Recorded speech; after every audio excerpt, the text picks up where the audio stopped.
안녕하세요. 승리한상 가족 여러분, 오늘은 에베소서 5장 1절에서 7절까지의 말씀입니다. 에베소서 13번째 강좌로 세 사람의 일반 윤리 첫 번째 부분입니다. 승리한상은 말씀 중심, 예배 중심의 성경 전문 교사를 양성하기 위해서 만들어진 성경 공부 교재입니다. 승리한 삶이 2017년 7월 에베소서 말씀을 함께 묵상하고 있습니다. 승리한 삶은 발행이신 박유일 목사님의 구속사로 조망한 성경 연속 강의집을 통해서 편집이 되었고요. 지금 현재 구약의 왕관을 위해서 저희들 계속 진행하며 노력하고 있습니다. 저희들 위크스터디에서는 주일날 업로드되는 위크스터디에던 에베소서 전체 구조를 보고 있고, 이 내용을 저희들이 지난주 은혜와 질서라는 측면에서 보면서 적용한 점을 찾아 나가고 있습니다. 이번 주에 저희들이 적용하고 있는 주제가 무엇이냐면, 세 사람은 내적으로 그리고 관계 속에서 어떤 삶을 사나입니다.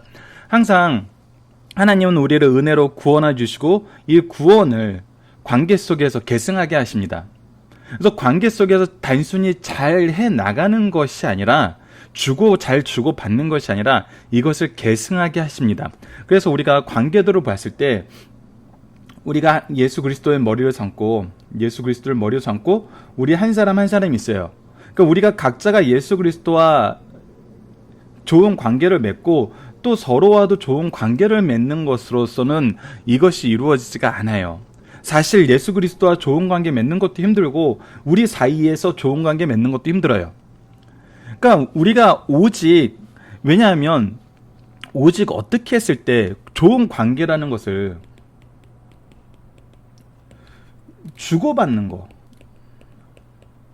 이거는 인간 세상에선 당연한 거거든요. 액션이 있으면 리액션이 있는 거예요. 작용이 있으면 반작용이 있고, 이렇게 서로에 대해서 이게 작용하는 관계가 일반 세상에서 쓰는 관계인데, 근데 교회에서 얘기하는 건 이것이 아니라는 거예요. 이렇게 할 수 없는 존재라는 거예요, 우리가. 왜? 죄로 인해서. 그래서 우리가 좋은 관계를 맺는다는 것은 무엇이냐면, 예수님이 나에게 해준 만큼 예수님한테 해주고, 이 사람이 나에게 잘해준 만큼 내가 이 사람에게 해주고, 그래서 우리가 교회에서 자주 쓰는 말이 있죠. 하나님 믿는 사람들이 왜 이래? 이런 얘기 쓰는 것이, 아니, 이 사람 이렇게 우리에게 왜 이렇게 해? 이런 행동을 하는 이유가 뭐야? 이렇게 얘기를 해요. 근데 우리가 예배소서를 통해서 자세히 보면은 그러한 것이 아니라는 거예요. 우리가 예수님한테 받은 만큼 예수님을 사랑하는 것이 우리의 관계의 모습이 아니라는 거예요. 예수님은 오직 우리에게 온전한 은혜를 주시는 분이라는 거예요. 우리가 무엇을 되갚아 드릴 수 없는 분이라는 거예요. 그래서 우리의 공로가 전혀 없이 오직 예수 그리스도의 공로로만 이것이 이루어진다는 거예요. 근데 이 예수 그리스도의 은혜 안에 있는 사람들이 무엇하는 사람들이 되냐면 바로 이 예수 그리스도의 사랑으로 사랑하는 사람이 된다는 거예요. 그러니까 우리 모든 교회의 모습은 예수 그리스도를 통한 일방통행이에요. 죄송합니다. 요즘에 자꾸 미스터치가 생기네요. 일방통행이에요. 예수 그리스도를 통한 일방통행이에요. 쌍방향의 통행이 아니에요. 그래서 예수 그리스도로 하나 되는 것은 예수 그리스도께 받은 은혜로 우리에게 사랑을 의무가 있도록 주신 사람들, 사랑할 대상들, 우리에게 맡기신 영혼들에게 정말 값없이 주는 거거든요. 그래서 우리는 주님께 받은 은혜만 바라봐요. 주님만 바라봐요.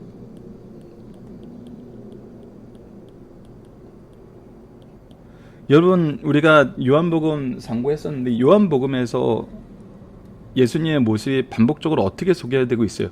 예수님은 하나님의 일만 하세요. 하나님만 바라보셨어요. 하나님의 영광을 위해서 하셨어요. 그 하나님의 영광을 위한 삶이 바로 우리를 사랑하는 삶이었어요. 그래서 맞대어 싸우지 않고 요구하지 않으셨어요. 이것이 예수님이 제자들의 발을 씻기시면서 보여줬던 모습이거든요.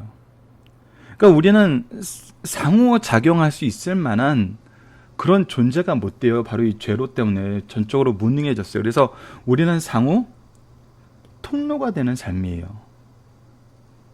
그래서 항상 말씀드리는 것처럼 우리가 주님께로 점점점 가까이 가는 삶을 살 때 우리 성도도 더욱더 가까운 삶을 살게 되는 거예요.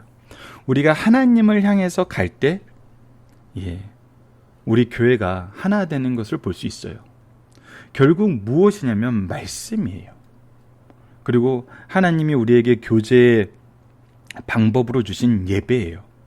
예배가 왜 그렇게 중요하냐면 하나님께서 이것을 질서로 정하셨기 때문이에요. 예배를 통한 하나님과의 교제, 이것이 하나님이 정해주신 방법이라는 거예요. 오늘 본문 안에서는 이것을 더욱더 분명하게 얘기를 해줍니다. 그래서 오직 기준은 누구여야 돼요? 하나님이어야 돼요. 오직 그 기준을 가르쳐주는 게 뭐예요? 성경이에요.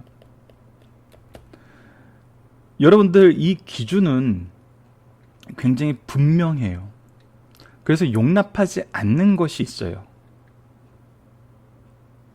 근데 우리가 관계에서 서로 주고받는 관계라고 생각했을 때는 이것을 다르게 해석할 수 있어요. 다르게 해석하려 그래요.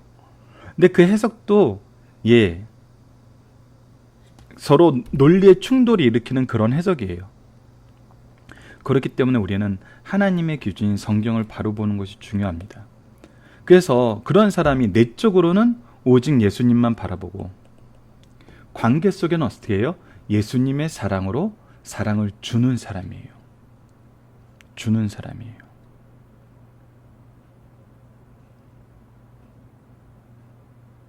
그래서 우리가 정말 교회에서 가장 아름답고 놀라운 모습이 뭐냐면 사랑을 베푸는 자도 내가 예수 그리스도께서 나에게 주신 사랑으로 당신을 사랑합니다라고 얘기해요. 베드로와 요한이 은과 금 나 없어도 내게 있는 것으로 내게 주노니 곧 나사렛 예수 그리스도 이름으로 일어나 걸어라. 예수 그리스도의 능력 외에는 줄 게 없다는 거예요. 그가 준 게 아니에요. 그리고 나서 베드로가 그때 뭐라고 설교를 해요? 사람들아, 이것을 왜 우리의 경건이나 우리의 능력으로 보느냐? 아니라는 거예요. 우리의 경건과 우리의 능력이 아니라는 거예요. 오직 예수 그리스도라는 거예요. 그러면서 받는 사람도 무엇을 경험해요? 하나님이 나를 위해서 이 사람을 준비하시고 나를 더 깊이 사랑하고 계시는구나. 사랑을 받는 사람들이 느끼는 건 뭐냐면요, 나를 사랑해주는 그 사람보다, 나에게 그리스도의 사랑을 전해주는 그 사람보다 결국 무엇을 깨닫냐면 하나님께서 나를 더욱 사랑하신다는 걸 깨달아요. 왜? 그 사람이 나를 위한 준비였거든요. 그래서 이 은혜와 사랑이 점점 확대되는 것을 볼 수 있어요. 우리 자녀들과 우리 제자들은 이 은혜와 이 사랑을 점점 더 풍성하게 받으면서 자라는 세대에서 살게 돼요. 이것이 교회의 모습이고 교회가 계승하는 모습이거든요. 근데 이것에 위기가 있다는 것은 바로 근본적인 우리의 관계에 이상이 있을 수 있다는 것입니다. 그 내용이 오늘 본문 말씀이 있어요. 자, 잘 봅시다. 세 사람의 일반 윤리 첫 번째, 그러므로 사랑받는 자녀같이 너희는 하나님을 본받는 자가 되고. 자, 분명히 얘기합니다. 우리가 본받을 기준이 뭐라는 거예요? 바로 하나님이라는 거예요. 우리가 창세기 3장에서 계속적으로 반복돼서 강조하고 있는 내용이 뭐냐면, 왜 그러냐면 죄의 분명한 내용이 거기에 나타나 있기 때문이에요. 사탄이 우리를 유혹했던 가장 핵심적인 거, 그리고 삼위일체 하나님께서 그 당시 선언했던 거 다시 한번 우리 확인해 볼까요? 제가 이제 찾아서 읽어드리도록 하겠습니다. 창세기 3장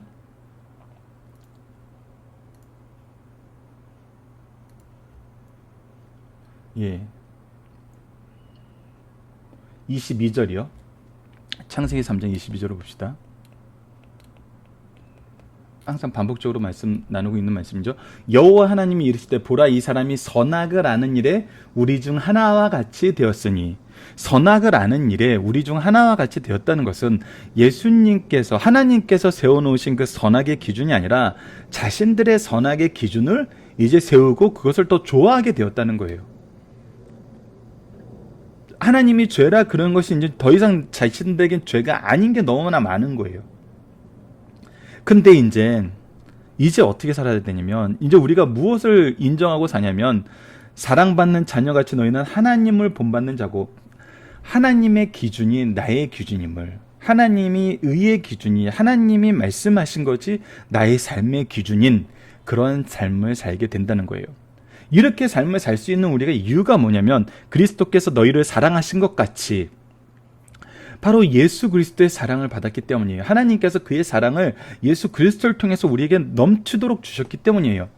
그래서 이 사랑으로 우리도 사랑 가운데 행하게 되는 거예요.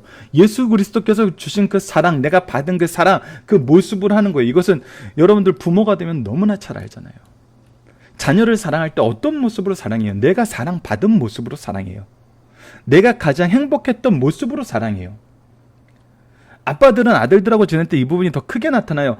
아빠가 어렸을 때 좋아했던 거 아이들한테 먼저 소개를 해요. 정말 재밌는 것이, 저희 형은 어렸을 때 스포츠나 책을 굉장히 좋아했고, 저는 장난감이나 로봇을 되게 좋아했어요. 형의 아들, 제 조카랑 제 아들이 똑같아요. 제 아들은 어렸을 때부터 장난감 가지고 변신 로봇도 만들고, 저희 형의 아들은 공부하는 일에, 책 보는 일에, 운동하는 일에 그렇게 좋아해요. 왜 그러냐면 아버지 어머니가 그 모습으로 사랑을 했기 때문이거든요. 그래서 우리가 예수 그리스도의 사랑을 행할 수 있는 것은 바로 예수님이 나를 어떻게 사랑했는지 알기 때문이에요. 이것이 나에게 능력과 경건으로 갈 수가 없어요. 이것은 우리가 받은 은혜예요. 사도 베드로가 얘기했던 것처럼, 그는 우리를 위해서 자신을 버리사 향기로운 제물과 희생 제물로 하나님께 드렸느니라. 그래서 우리가 어떤 삶을 살아요? 사랑의 수고를 가진 사람을 살아요. 사랑에는 결실이라고 표현하지 않고 수고라고 얘기했어요.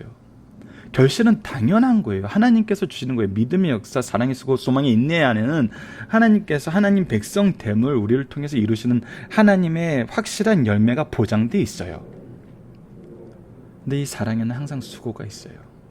바로 그리스도가 보여주신 바로 이 제물과 희생 제물로 자신을 드린 이 수고의 모습을 우리가 가지고 있는 거거든요. 그래서 우리가 사랑하지 않을 이유를 찾는 것이 불가능해요. 내가 그 사람을 도저히 사랑할 수 없어 하는 것은 무슨 뜻이에요? 나는 하나님께 사랑받은 적이 없어, 나는 예수 그리스도의 사랑을 받은 적이 없어 라는 말하고 도대체 뭐가 다른 거죠? 그래서 기독교가 사랑의 종교고 용서의 종교가 되는 것입니다. 이것을 우리가 분명히 보잖아요.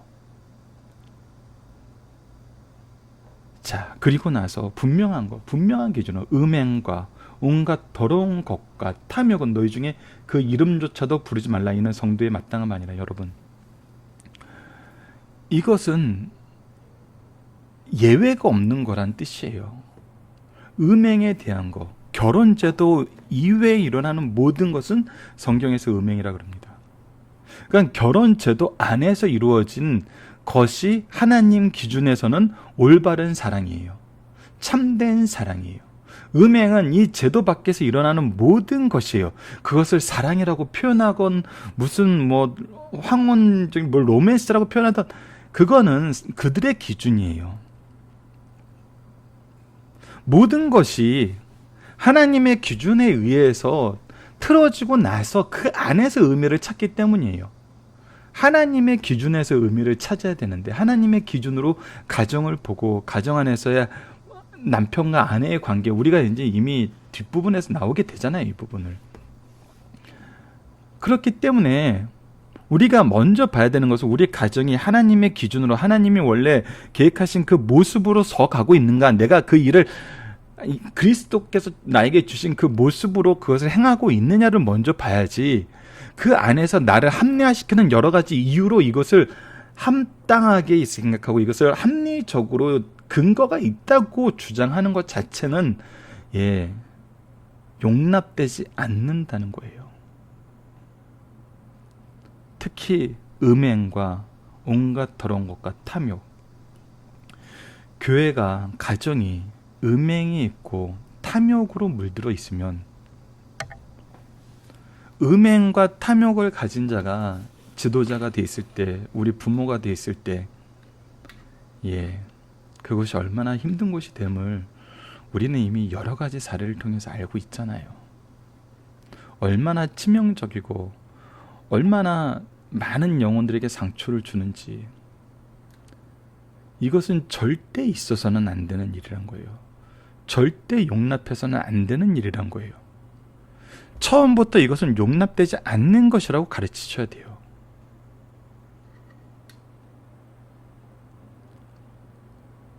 청년들에게 혼전 순교를 얘기하면서 이것을 자신의 가치에 대한 시련으로 얘기하는 사람이 요즘에 있어요. 자신의 가치의 시련을 위해서 한 기준을 세웠는데 그것이 성경적인 기준이라고 포장을 할 뿐이에요. 그거는 잘못된 것이에요. 이것은 하나님께서 미워하시는 것이고 하나님께서 세우신 질서에 위배되기 때문이에요. 우리의 가치를 실현하는 것이 아니에요.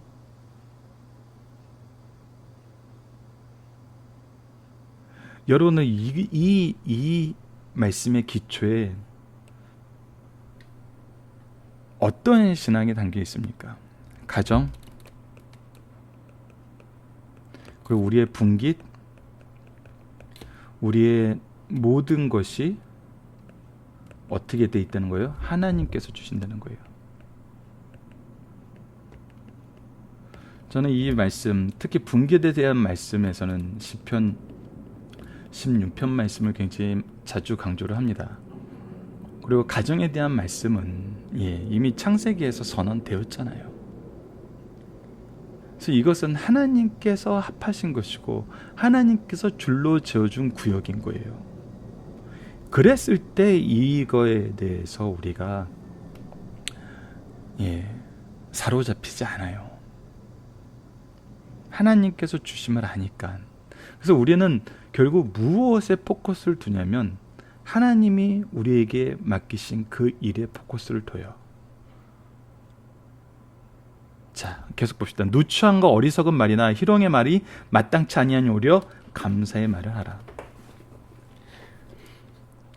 여러분, 이 말씀은 정말 우리가 더 주의 깊게 봐야 되는 부분입니다. 이것은 음행과 온갖 더러운 것과 탐욕에 대한 것은 우리가 분명히 구분이 돼요. 그리고 그 이름조차도 부르지 말아야 돼요. 이것이 가능성이 있다라는 생각조차도 하지 마셔야 돼요. 이건 절대로 안 되는 거예요. 그런데 우리가 이러한 더러운 것들을 대할 때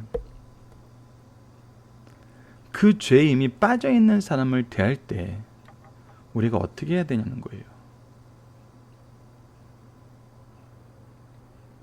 우리의 외적인 모습은 분명히 그리스도께서 우리를 사랑하신 것 같이 사랑 가운데서 서로 행하는 거예요.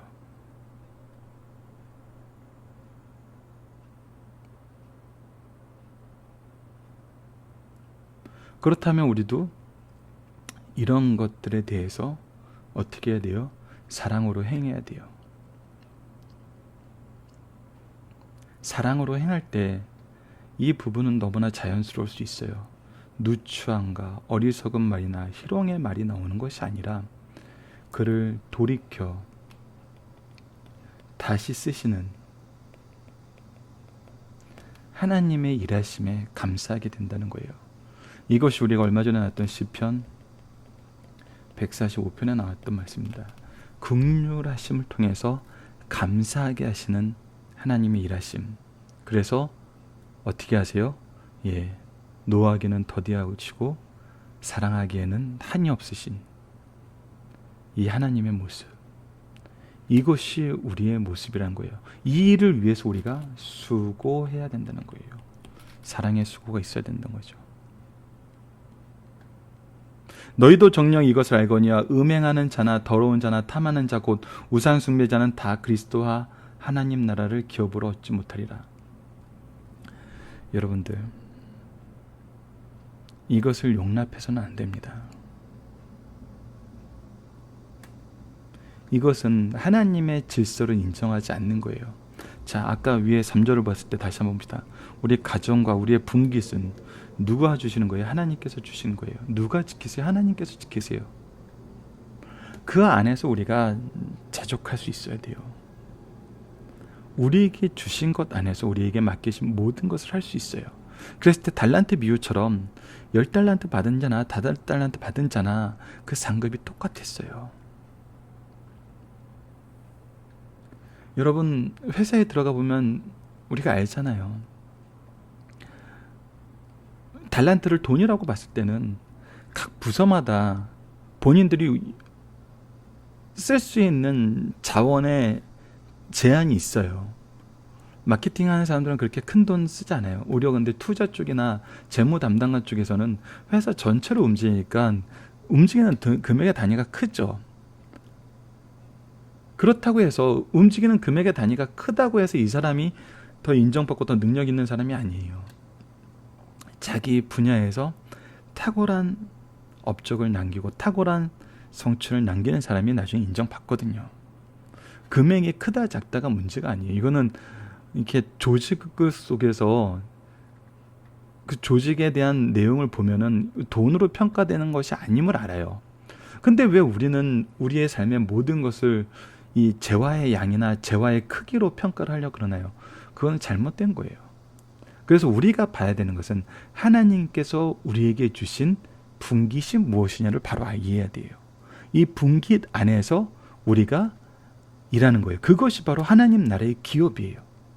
그런데 이것을 보지 못하는 자는 계속 이거에 빠져요. 음행에 빠지고 더러운 것에 빠지고 탐하는 일에 빠진다고요. 그러니까 하나님을 인정하지 않는 데서 시작하는 거예요. 이것들이. 나의 아내가, 나의 자녀가 하나님께서 나에게 주신 가장 복된 기업임을 아는 사람이 어떻게 음행을 하겠어요? 나에게 주신 것이 하나님께서 주신 가장 행복한 기업이라는 사람이 어떻게 탐욕에 빠져서 누군가를 무너뜨려서 그걸 얻고자 하겠어요? 그 과정에 음행을 하는 일과 탐욕을 하는 일에 항상 끼어 있는 것이 뭐냐면 더러운 짓이에요. 더러운 짓. 온갖 더러운 것이에요. 이것은 떠날 수가 없어요. 탐심과 음행 안에 더러운 것이 가득 차 있기 마련이에요. 자, 6절 봅시다. 누구든지 헛된 말로 너희를 속이지 못하게 하라. 이로 말미암아 하나님의 진노가 불순종의 아들에게 임하니라. 자, 그런데 어때요? 교회에 다니면서 그 정도 복밖에 못 받는 게 말이 되느냐? 교회에 다니면 더 큰 복을 받을 수 있는데 그렇지 않은 게 이 말이 되느냐? 도대체 나에게 주신 하나님의 기업이 언제부터 사람들의 평가에 의해서 가위질 당하고 칼질 당하는 그런 세상이 됐나요?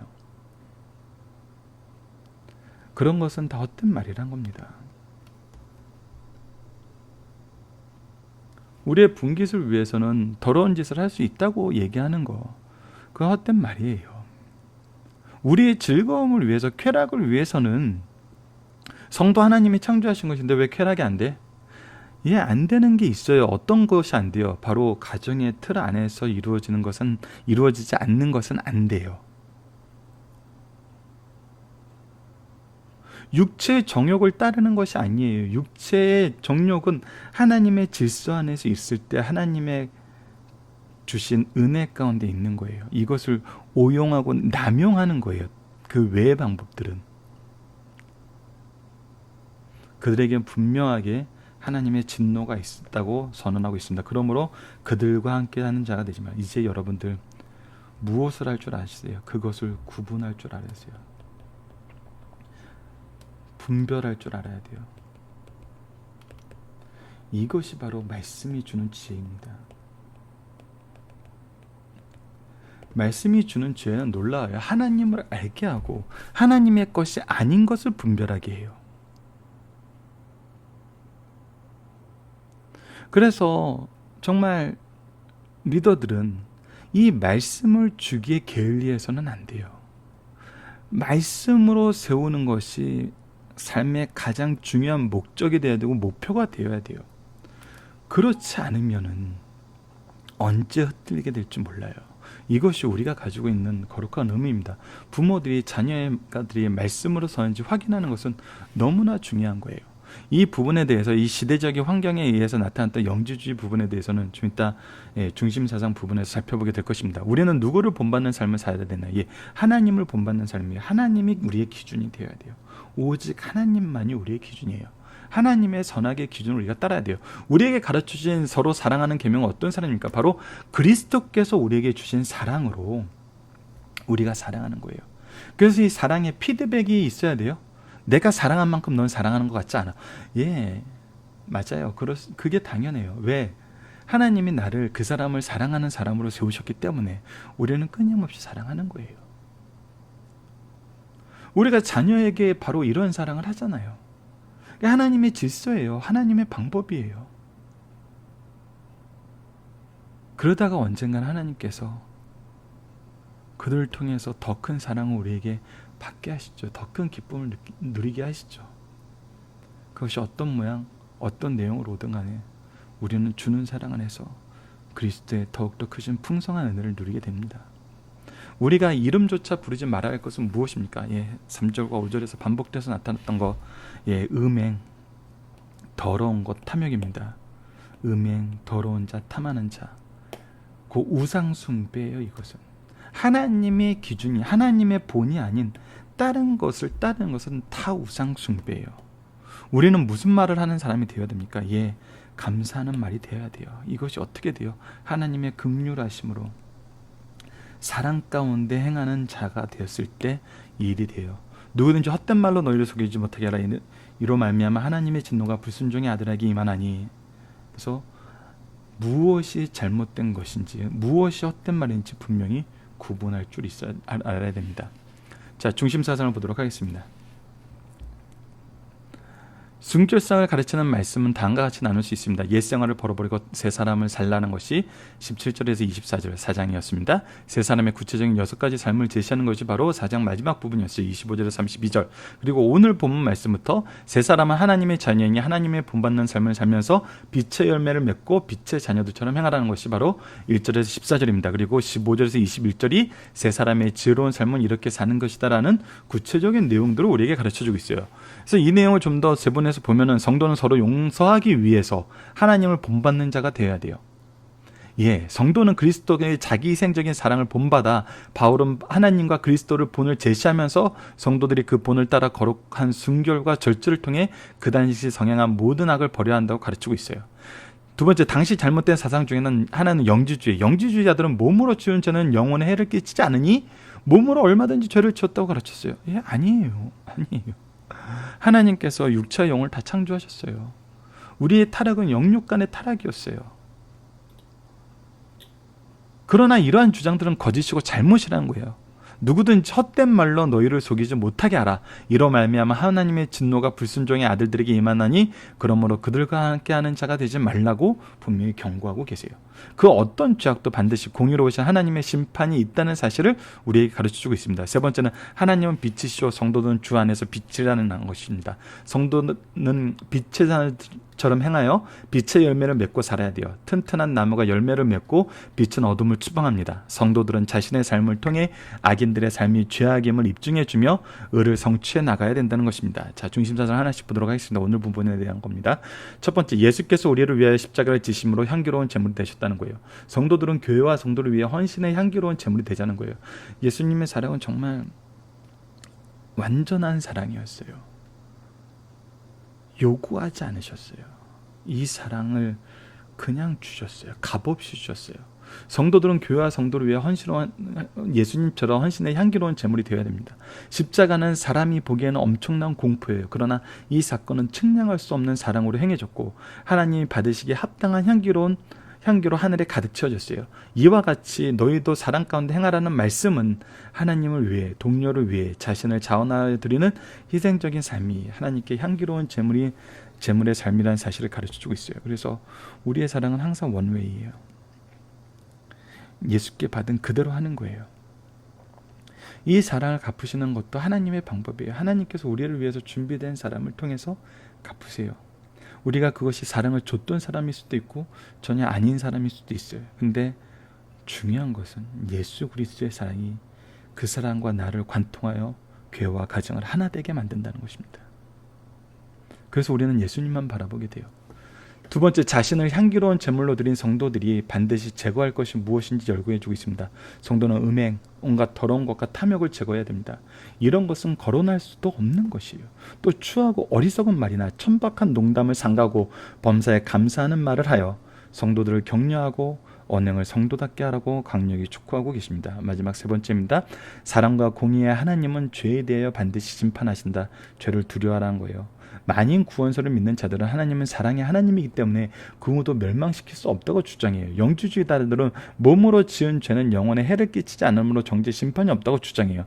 얘는 간접적으로 죄를 조장하는 것과 같아요. 이것은 죄를 조장하는 거예요. 죄를 오히려 허락하게 만드는 거예요. 하나님의 기준이 아니에요. 하나님을 본받는 것이 아니에요. 그러나 누구든지 범죄자는 반드시 하나님의 공의로운 심판 안에 있다는 거예요. 이것이 하나님이 세우신 질서예요. 이 질서 안에서 하나님께서는 우리를 향한 그의 사랑을 합당하게 이루셨어요. 죄값을 치르고 이루셨어요. 그런데 이걸 또 거절하고 이걸 또 외면하면서 죄를 더해요. 예수님이 이런 죄를 짓고 이 땅에서 사셨습니까? 전혀 아니잖아요. 그러므로 결코 악에 참여하는 자가 되지 말라고 경고하는 말씀입니다. 여러분들 살펴보기 정답은 카페를 통해서 확인해 주시고요. 적용하기를 보도록 하겠습니다. 하나님의 공의와 은혜 그리고 심판의 내용을 통해 우리가 죄에 대한 바른 태도가 무엇인지 봅시다. 죄에 대한 바른 태도는 분명한 기준을 가지는 겁니다. 그래서 이것을 철저하게 미워해야 돼요. 우리가 회개에 대해서 얘기할 때 지정의를 다 얘기해요. 지식적으로 죄가 무엇인지 분별하는 거예요. 정서적으로 죄를 미워하는 거예요. 의지적으로 죄에서 멀어지는 거예요. 이것이 회개에 나타났던 지정의의 모습이거든요. 이것이 분명하게 서야 돼요. 하나님을 본받는 그 기준이 세웠을 때 이것이 분명해져요. 이것이 우리가 가져야 되는 기준이에요. 우리가 가르쳐야 되는 기준이에요. 그런데 심판의 내용을 통해 우리가 죄에 대한 바른 태도가 무엇인지 봅시다. 이 죄에 빠진 자를, 이미 이 죄에 빠진 자를 우리를 통해서 구원하시고자 하시는 하나님의 방법은 뭐냐는 거예요. 그때는 은혜와 긍휼이란 거예요. 즉 사랑이라는 거예요. 이 사랑은 결국 무엇으로 연결돼요? 감사로 연결된다는 거예요. 이것이 신구약 성경이 반복적으로 우리에게 나타내었던 하나님의 사랑의 모습이었고 하나님이 우리를 사랑하신 방법이었어요. 은혜와 긍휼하심으로 그의 사랑을 깨닫게 하시고 그 사랑 안에서 감사하게 한다는 겁니다. 그랬을 때 우리가 뭐 하는 사람이 돼요? 우리와 같이 넘어졌던 자들을 돌보는 사람이 돼요. 분명하게 얘기한 것은 예수님께서 누가복음에서 베드로에게 그렇게 말씀하셨다는 겁니다. 돌보는 자가 되라는 거. 요한복음에서도 내 양을 먹이라 그래요. 돌보는 자라는 거예요. 무엇이 아니라는 거예요? 재판관이 아니란 거예요. 돌보는 자의 표상이 무엇입니까? 바로 제사장입니다. 제사장적인 신앙을 가져야 된다는 거예요. 말씀을 기초로 기도하기를 통해서 마치겠습니다. 하나님, 말씀의 신실하심을 통해 하나님의 공의를 바로 알게 하여 주시고 은혜를 통해 죄 용서하심과 서로 용납하게 하셔서 하나 되게 하심을 이루게 하여 주소서. 하지만 우리가 죄를 용납하는 것이 아니라 하나님의 심판이 확실함을 깨닫고 죄를 분별하여 미워하고 돌이킬 수 있도록 인도하여 주소서.